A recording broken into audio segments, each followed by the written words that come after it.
Muliakan Allah, agung karyanya, karena kasih-Nya diberikan putranya, korbankan nyawanya bagi manusia. Gerbang keselamatan terbuka sudah. Puji Dia, dengarlah suaranya. Puji Dia, mari bersoraklah, datang pada Bapa oleh putranya. Muliakan Allah, besar kuasa-Nya. Sungguh sempurna jasa darahnya, bagi yang percaya pada janjinya. Orang yang berdosa, yang mau percaya, Yesus memberi pengampunan padanya. Puji Dia, dengarlah suaranya. Puji Dia, mari bersoraklah, datang pada Bapa oleh putranya. Muliakan Allah, besar kuasa-Nya. Agung langit mata, agung karyanya, besar sukacita karena putranya. Lebih mulia dari semuanya, bila kita memandang wajahnya. Puji Dia, dengarlah suaranya. Puji Dia, mari bersoraklah, pada Bapa oleh putranya. Muliakan Allah, besar kuasa-Nya.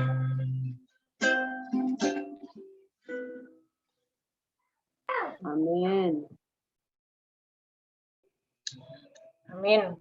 Terima kasih untuk Richard yang sudah memberikan lagu pujian yang begitu indah. Oke, sekarang sebelum kita mendengarkan firman Tuhan yang akan dibawakan oleh Ibu D. Raja Gugu, pahlawan yang dari pembicara kita pada malam hari ini. Pembicara kita pada malam hari ini adalah Ibu D. Raja Guguk, yaitu istri dari Bapak J. Raja Guguk, yang saat ini beliau menjabat sebagai Ketua Jemaat 2 di Gereja Masih Advent Hari ke-7 Babelan Kota. Beliau mempunyai 2 orang putri yang bernama Michelle dan Trisa, yang saat ini sedang menempuh pendidikan. Inilah bio singkat dari pembicara kita. Baiklah saudara-saudara, untuk menyambut firman Tuhan, kita akan mendengarkan lagu tema kita yang akan diputar melalui audio.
Kepada Ibu D. Raja Guguk, kami persilahkan.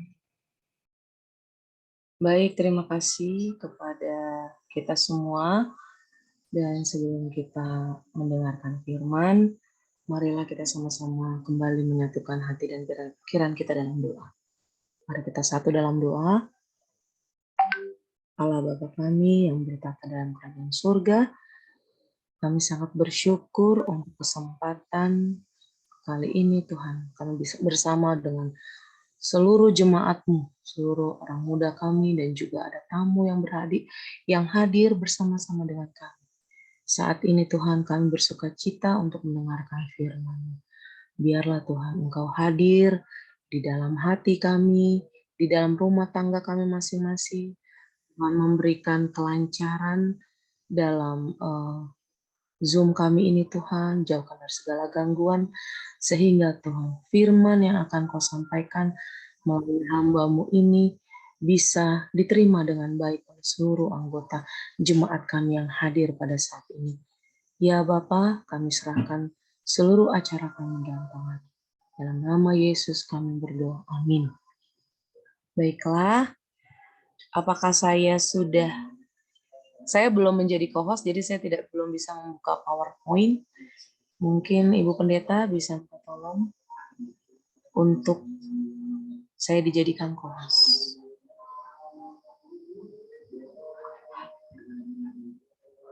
Baik, sudah ya.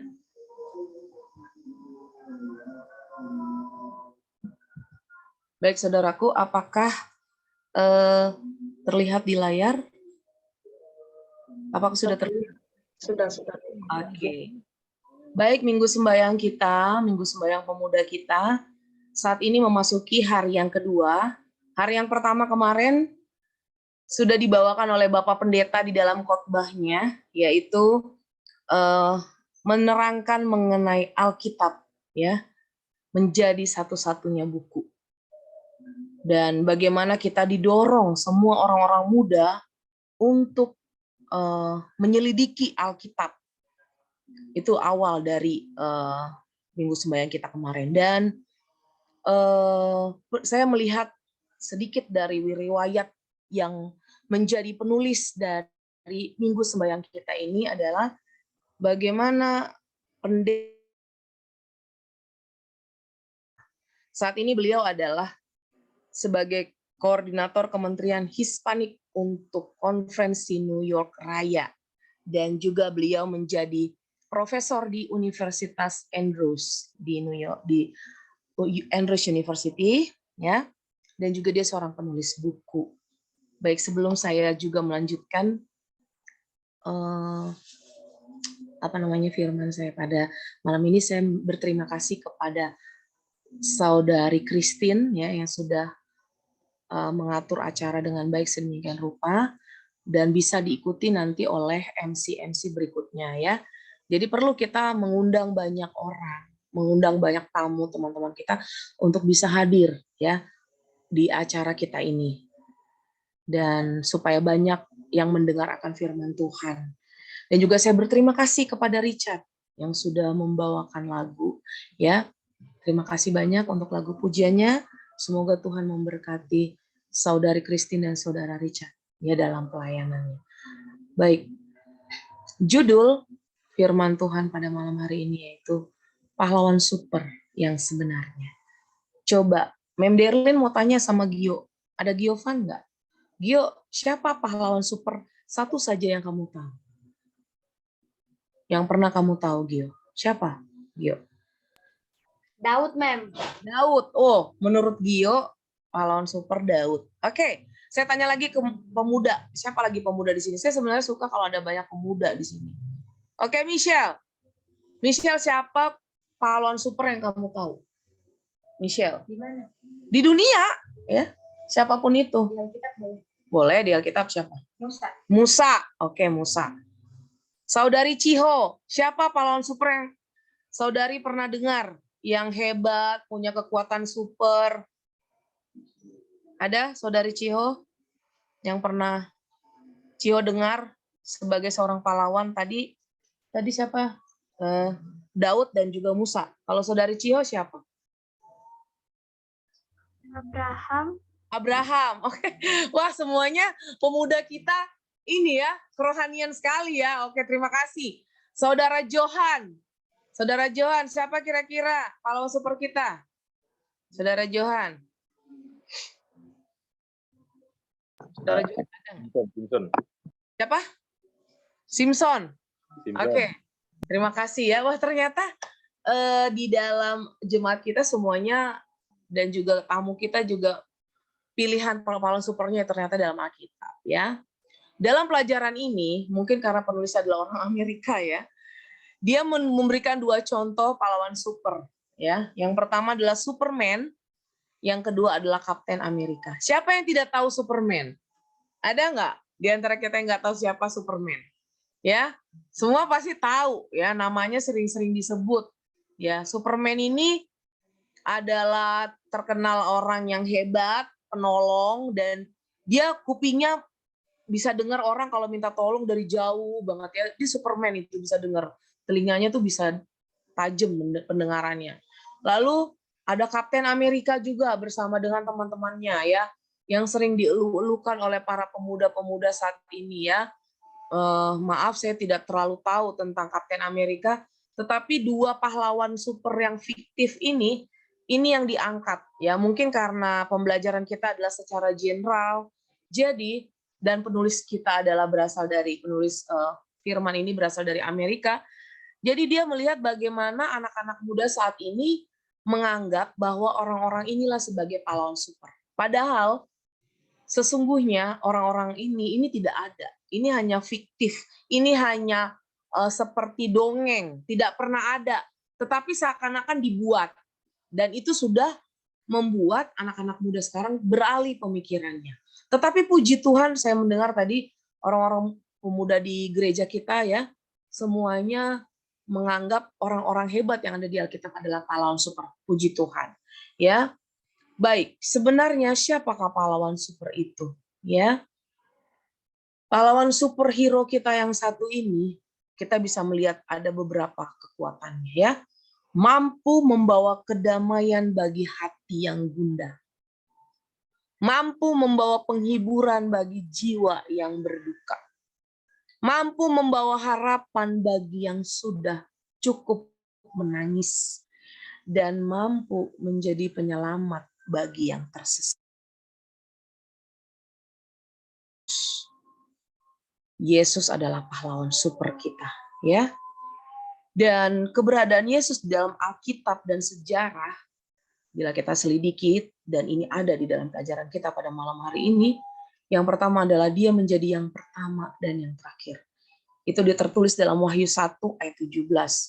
Dia juga anak Allah. Dia adalah yang kudus dan yang benar. Dia adalah singa dari suku Yehuda. Dia adalah firman Tuhan. Raja di atas segala raja. Dan Alfa dan Omega. Sebenarnya Alfa dan Omega itu juga artinya yang awal dan yang akhir. Ya. Kenapa Yesus bisa sehebat ini? Tetapi kenapa Yesus yang sehebat ini bisa terlupakan oleh anak-anak muda saat ini? Ya, saya melihat anak-anak muda sekarang sepertinya sikapnya itu terlalu cuek. Ya, yang saya lihat datang ya datang ke gereja, tapi untuk lebih serius atau fokus untuk bersukacita dalam menyelidiki firman itu masih kurang. Karena apa? Yang saya lihat, ya, pada satu kali ini Mem Ina ya di sekolah, dia pernah bisikin ke saya, ya, ini benar ya Mem Ina ya, tidak ngarang-ngarang. Dia panggil saya, Mem Derlin sini deh. Iya kenapa? Lihat itu si Gafri itu. Kenapa? Dia tuh nggak mau itu main-main HP. Ya, pada saat itu bisa main HP, ya, mamanya juga lagi sibuk kerja. Tapi rupanya Ina ini sudah menerapkan di rumah, ya, bahwa main HP itu ada waktunya. Dan tidak selamanya harus main HP dan tidak menjadi pusat HP itu untuk menjadi apa? Center dalam kehidupan anak-anak.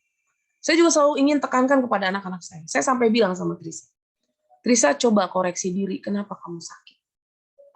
Apa kamu terlalu banyak menonton HP atau bagaimana? Ya, coba kerohaniannya lebih ditingkatkan. Coba keingintahuan tentang Alkitabnya lebih ditingkatkan. Kadang Tuhan memberikan kamu sakit itu untuk mengajar kamu untuk apa? Untuk kembali kepada Tuhan. Bisa tuh suatu teguran. Ya.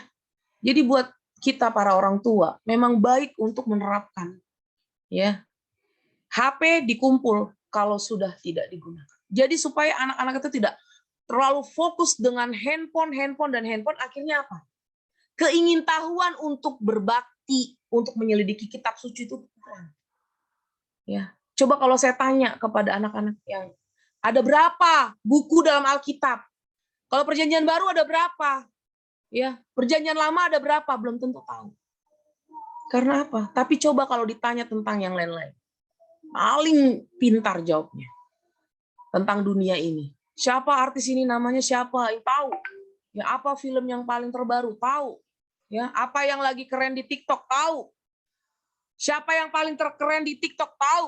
Tetapi kenapa tentang Yesus tidak ada yang tahu? Oleh sebab itu kenapa diadakan Minggu Sembahyang Orang Muda?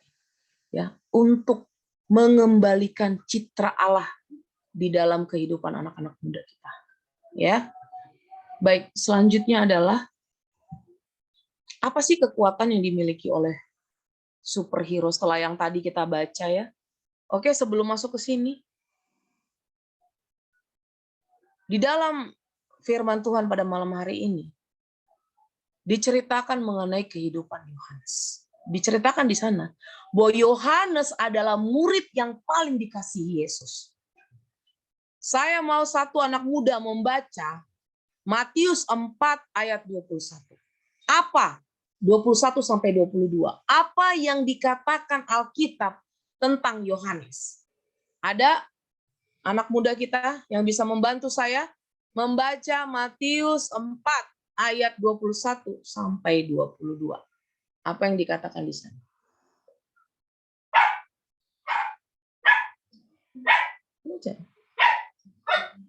Matius 4 ayat 21. Dan setelah Yesus, ya, ayat 21 dan 22. Dan setelah Yesus pergi dari sana, dilihatnya pula dua orang bersaudara, yaitu Yakobus anak Zebedeus dan Yohanes saudaranya. Bersama ayah mereka Zebedeus sedang membereskan jalan dan meninggalkan perahu serta ayahnya, lalu mengikuti dia.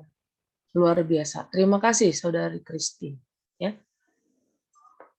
Mereka begitu melihat Yesus, langsung meninggalkan jalannya dan ayahnya dan mengikut Yesus. Saudara-saudaraku, pada saat itu Yesus belum terkenal. Siapa Yesus? Yesus cuma orang biasa, bajunya sederhana. Dia nggak naik kuda, dia jalan kaki. Ya, dia pakai kasut yang sederhana. Begitu dia panggil, ditinggalkan ayah. Pada saat dia masih muda. Oleh sebab itu kenapa? Kenapa Minggu Sembahyang untuk orang muda itu penting? Ya. Karena dari kecil orang muda kita ini harus dibentuk, ya, didoktrin pikiran. Untuk apa? Untuk mengasihi dan mengenal Yesus. Yohanes yang kekasih, dialah penulis buku 1, 2, dan 3 Yohanes. Dan juga buku Wahyu. Tapi entah kenapa, ya, orang Advent tidak suka baca buku Wahyu. Mereka lebih suka baca buku 1, 2, dan 3 Yohanes. Karena menurut mereka buku Wahyu itu seram. Ada di pelajaran kita malam ini. Horor. Banyak simbol yang saya tidak paham. Tetapi itulah yang dikatakan oleh Bapak Pendeta kita kemarin. Selidiki Alkitab. Jangan terlalu banyak habiskan waktu untuk hal-hal dunia. Baca Alkitab. Kenapa perlu kita mengetahui isi dari buku Wahyu? Saya ingin bercerita tentang satu orang yang juga diceritakan, tetapi nanti ada waktu. Oke, nanti ya. Baik, kita tahu dulu tentang Yesus. Jadi, di dalam buku Wahyu, Wahyu itu ternyata adalah membuka tabir sehingga gambar Yesus Kristus muncul dalam segala kemegahan dan kemuliaannya. Oke, yang pertama kita lihat apa kemegahan Yesus selain daripada yang tadi. Yang pertama adalah Sang Pencipta. Wahyu 3:14. Kita diberitahu bahwa Yesus adalah firman dari Amin. Saksi yang setia dan benar. Permulaan dari ciptaan Allah. Waktu saya masih muda, saya pernah baca. Dan saya berpikir, bergejolak dalam pikiran saya. Yesus sebagai permulaan dari ciptaan. Berarti Yesus adalah diciptakan.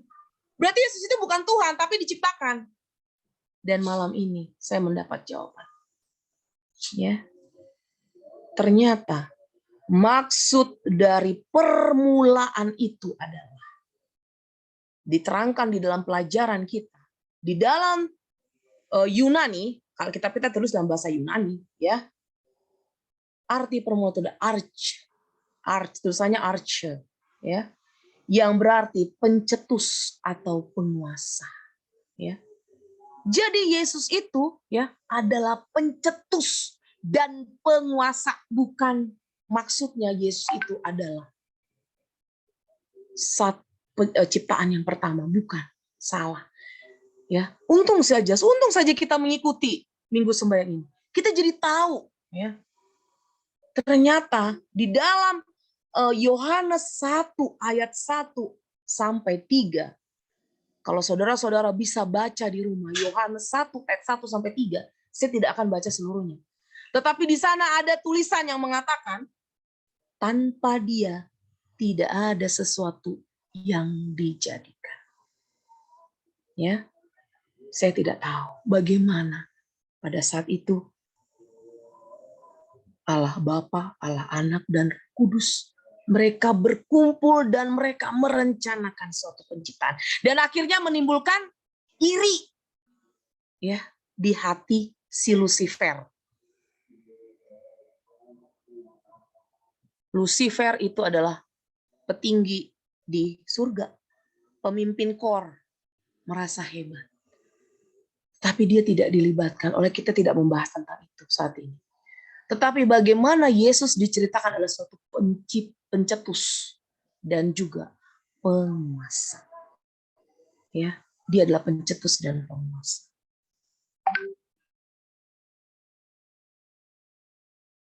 Sesuatu yang dijadikan. Itulah superhero kita. Sebenarnya saya berat sih menyamakan Yesus dengan Superman atau Batman atau Kapten Amerika. Tetapi yang dimaksudkan di sini superhero, memang ya di dalam teks yang dikirimkan memang ditulis superhero. Tetapi artinya Yesus itu di atas dari superhero ini, ya. Sebenarnya superhero itu tidak ada apa-apanya dibanding Yesus. Mari kita lihat apa kekuatan Yesus yang kedua. Maha tahu. Dia punya kekuatan, kemenangan, dan kesempurnaan. Di dalam Wahyu pasal 5, anak domba digambarkan sebagai berikut dikatakan. Dan aku melihat dan sesungguhnya di tengah-tengah tahta dan keempat binatang itu, dan di tengah-tengah tua-tua itu berdiri seekor anak domba, seperti telah disembelih, bertanduk 7 dan bermata 7. Itulah ketujuh roh Allah mengutus ke seluruh bumi. Jadi jangan takut baca Wahyu. Dan saat ini sudah dijelaskan bahwa dimaksud dengan anak domba itu Yesus. Dan dijelaskan di sana segala puji nama Tuhan, ya. Tuhan itu Maha tahu segala-galanya. Ya. Kekuatan dan pengetahuannya sempurna. Kalau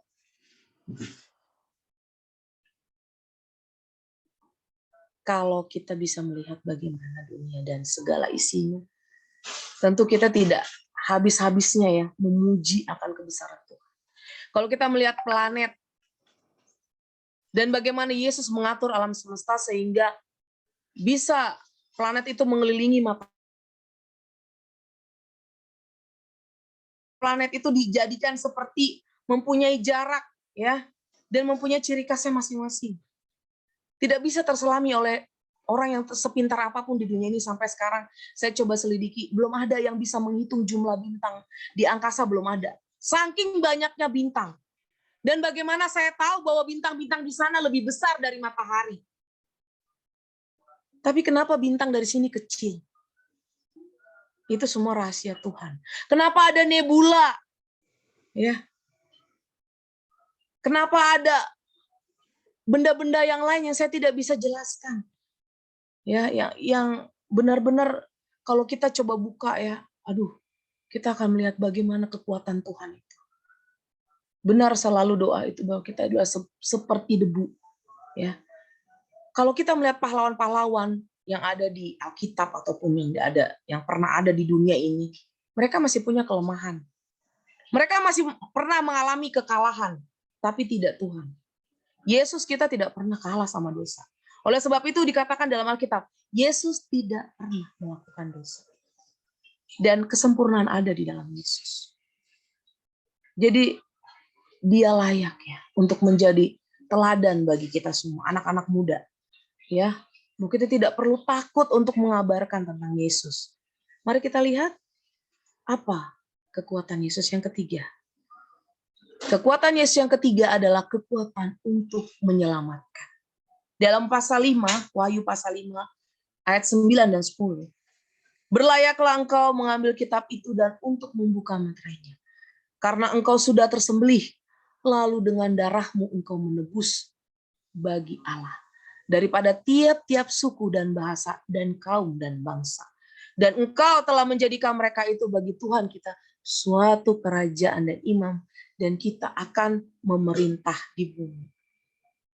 Bagaimana hanya melalui darah Yesus.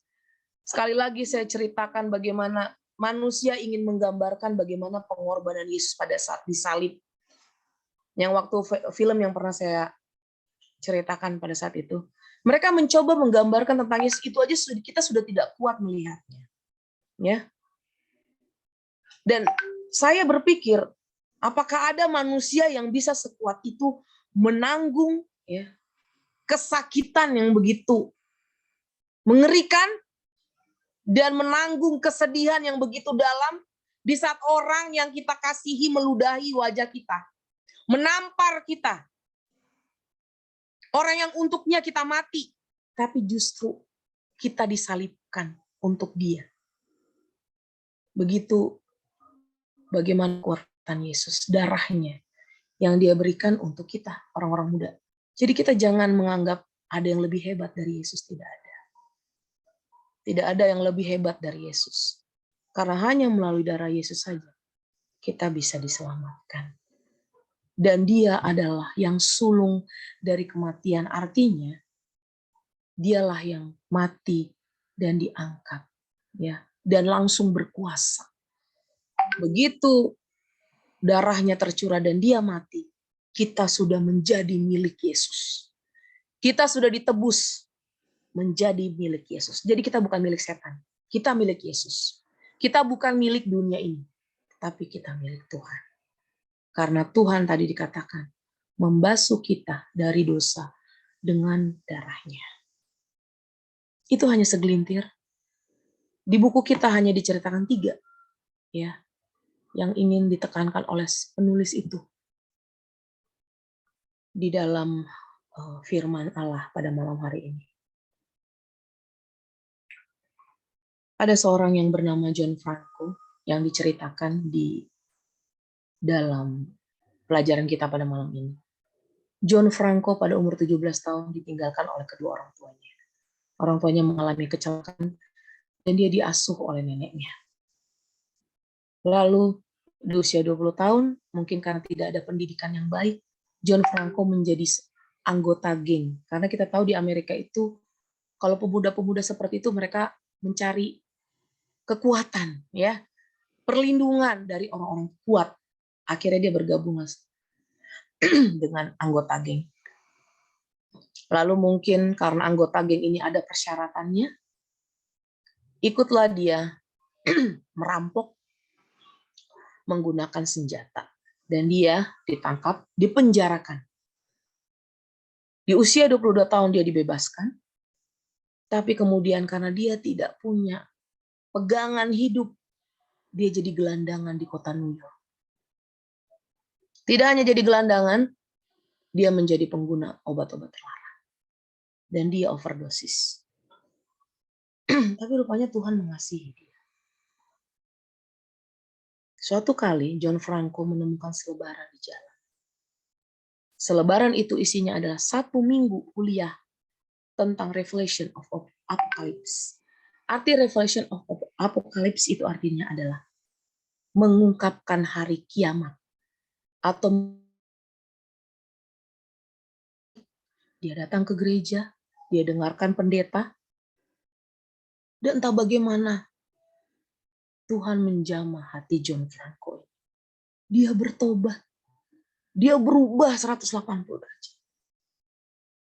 Dan akhirnya dia menjadi pemuda yang aktif di gereja Masih Advent ke-7. Saya tadi mencoba mencari fotonya. Tapi mungkin ini kesaksian nyata dan mungkin orangnya tidak ingin di-upload ya. Tetapi ditulis oleh penulis kita, seorang yang bernama John Franco ini. Artinya di sini, Tuhan itu tidak akan membiarkan orang-orang muda yang dikasihinya untuk hancur. Tidak. Sehancur-hancurnya pemuda, Tuhan akan panggil. Maaf saudaraku, saya harus minum sebentar.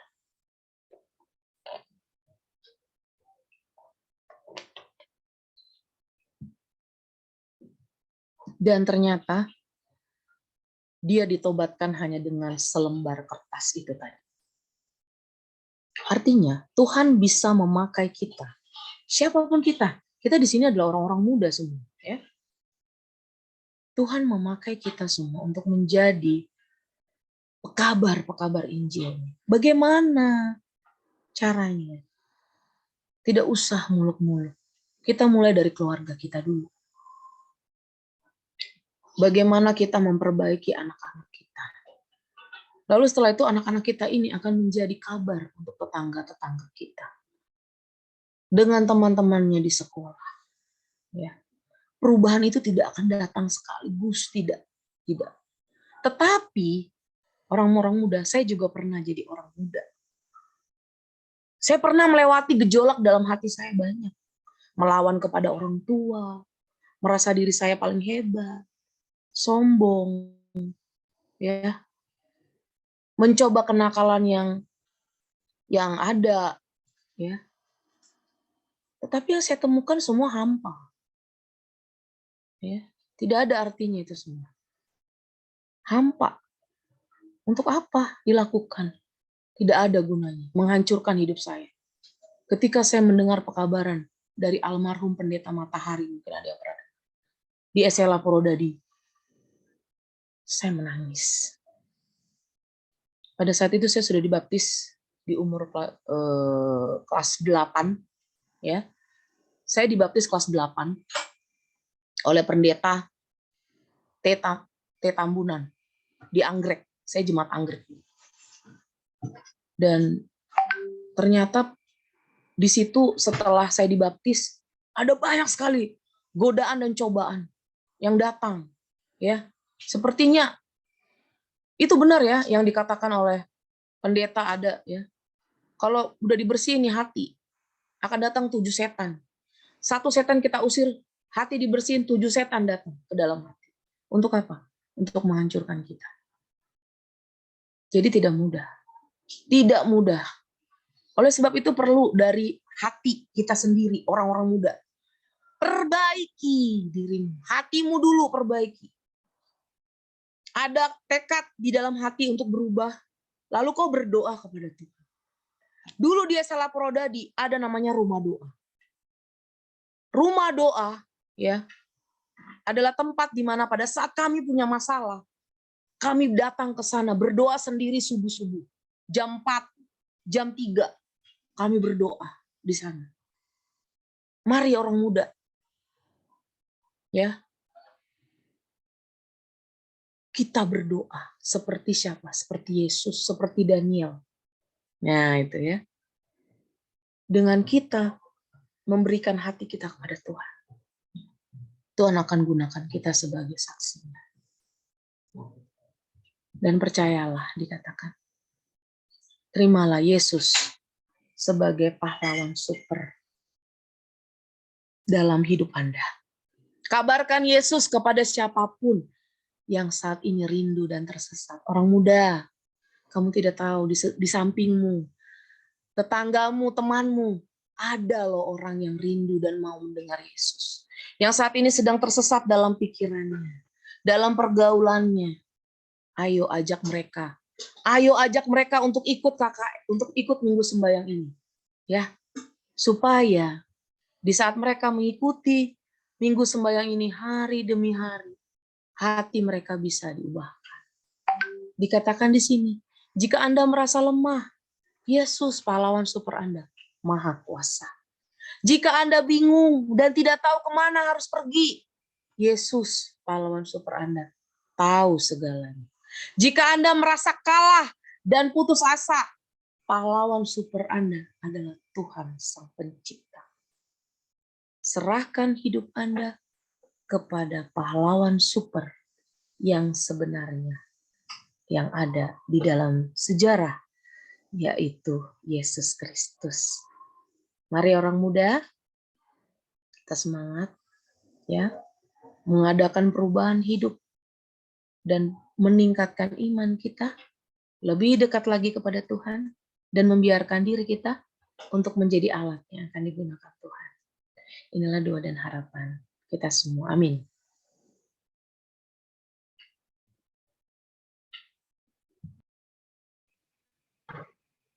Kita aminkan firman Tuhan yang sudah kita dengarkan pada malam hari ini. Terima kasih untuk Ibu Raja.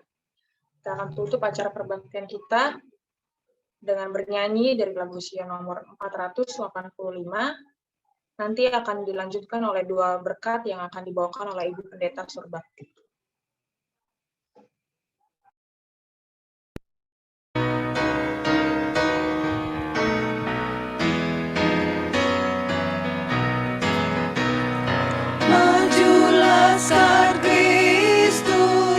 Maju dalam perang, pegang salib Yesus, hai semua orang. Kristus Tuhan Raja, Panglima kita, setan musuh semua, pastilah kalah. Majulah Laskar Kristus, maju dalam perang, dengan salib Yesus, maju dan menang. Umat setia Tuhan, jalan serentak, maju sama-sama, serta mendesak. Terus bersatu di jemaatnya, iman, harap, kasih, satu berpadu.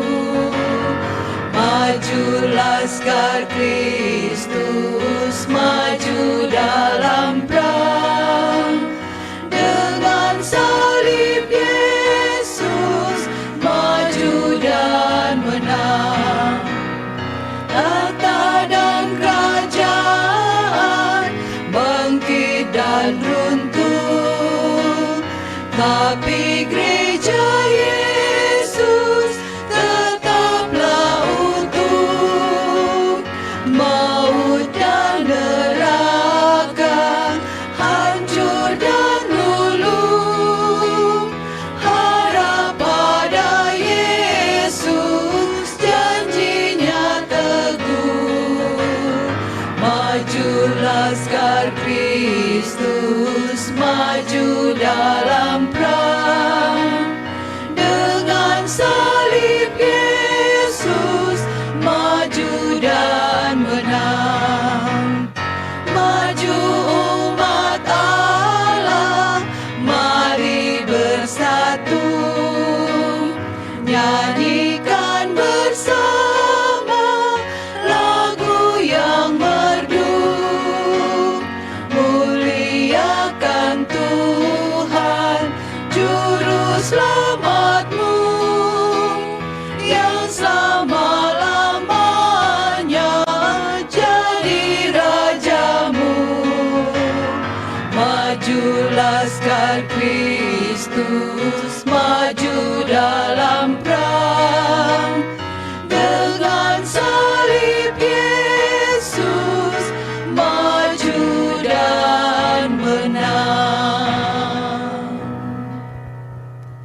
Mari kita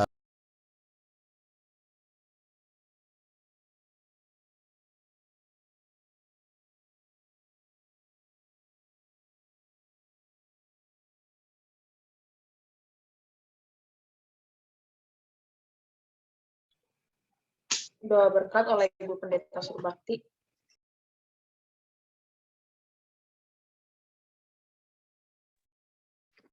Baik, mari kita tunduk kepala dan kita berdoa. Bapa yang penuh kasih, yang bertakhta di dalam kerajaan sorga, betapa hati kami bersyukur dan berterima kasih pada malam yang indah dan kudus ini. Kami bersama dengan orang-orang muda kami dan juga orang-orang tua yang ada di jemaat Tuhan di Babelan Kota. Bersyukur dan berterima kasih Tuhan atas kasih-Mu yang begitu luar biasa. Kami boleh menerima kebenaran firman Tuhan yang sudah dibagikan oleh Ibu Ketua kami, Ibu D. Raja Guguk, di mana superhero yang sebenarnya adalah hanya Yesus yang harus kami teladani dalam segala keteladanannya, pelayanannya, pekerjaannya, dan juga karakter dan tabiatnya yang menjadi contoh bagi kami semua orang-orang muda dan juga bagi kami orang tua. Terima kasih Tuhan atas firman-Mu yang indah pada malam hari ini. Berkatilah hamba-Mu, Ibu Ketua kami yang sudah membagikan firman-Mu. Biarlah di lain kesempatan pun, Ibu Ketua kami ini boleh membagikan firman Tuhan dengan penuh sukacita dan kami semua yang mendengarkannya terberkati. Kami mau berdoa secara khusus kepada orang-orang muda kami yang hadir pada malam hari ini. Terima kasih Tuhan, karena Tuhan telah memilih orang-orang muda kami ini menjadi pelayan-pelayan Tuhan. Walaupun mereka masih muda, tapi mereka sudah memilih untuk menjadi pelayan-pelayan Tuhan. Biarlah Tuhan memberkati orang-orang muda kami ini yang sudah bekerja. Tuhan berkati dalam karir mereka masing-masing. Kasih pelajar, Tuhan juga memberkati dengan hikmat kesanaan dari sorga. Tuhan juga memberkati pertumbuhan dan pendidikan mereka. Biarlah semua orang-orang muda kami, anak-anak kami, boleh menjadi orang-orang muda yang berdedikasi, orang-orang muda yang mau melayani Tuhan, orang-orang muda yang mau membagikan imannya kepada siapa saja yang bertemu dengan mereka. Bapa kami dalam sorga memberkati seluruh orang-orang muda yang sudah hadir pada malam hari ini maupun orang tua. Biarlah kami pun semua yang hadir malam hari ini berkomitmen untuk hadir pada esok hari untuk mendengarkan firman Tuhan. Berkati hamba-hamba Tuhan yang akan melayani pada besok malam. Tuhan limpahi mereka dengan berkat kesehatan dan juga hikmat dari surga, supaya mereka pun boleh mempersiapkan firman Tuhan ini dan kami semua yang mendengarkan pun terberkati. Kami teringat kepada Abang Edo Gurning yang masih dalam proses pemulihan.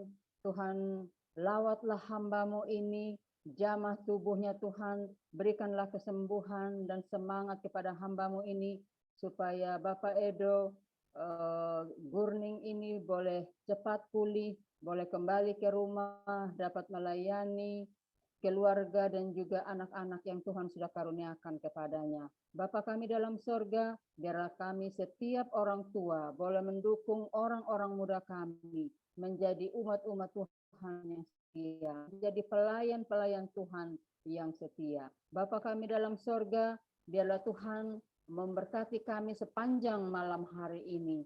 Biarlah Tuhan juga menuliskan nama kami di buku kehidupan itu, supaya kami semua boleh memiliki kerajaan sorga, tempat yang Engkau sediakan bagi masing-masing kami. Bapa di sorga, inilah doa kami. Kami serahkan hidup kami ke dalam tangan pengasihan-Mu, karena kami berdoa di dalam nama anak-Mu Yesus, yang adalah Tuhan dan Juru Selamat kami.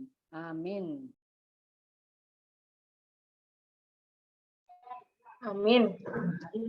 Baiklah, sampai di sini acara Minggu Sembahyang kita pada malam hari ini. Kita akan bertemu lagi pada esok hari, Senin tanggal 21 Maret 2022, yang akan dibawakan oleh MC Saudara Richard lagu pujian yang akan dibawakan oleh keluarga Raja Guguk, dan pembicara kita pada besok malam adalah Saudara Joy Surbakti. Nah, pembahasannya tentang apa? Kita bisa ikut join kembali pada besok malam tepat jam 7 malam. Sampai di sini, selamat malam dan Tuhan memberkati. Terima kasih semuanya. Terima kasih Gio dan Terima Untuk kasih semuanya. Terima kasih, Mem.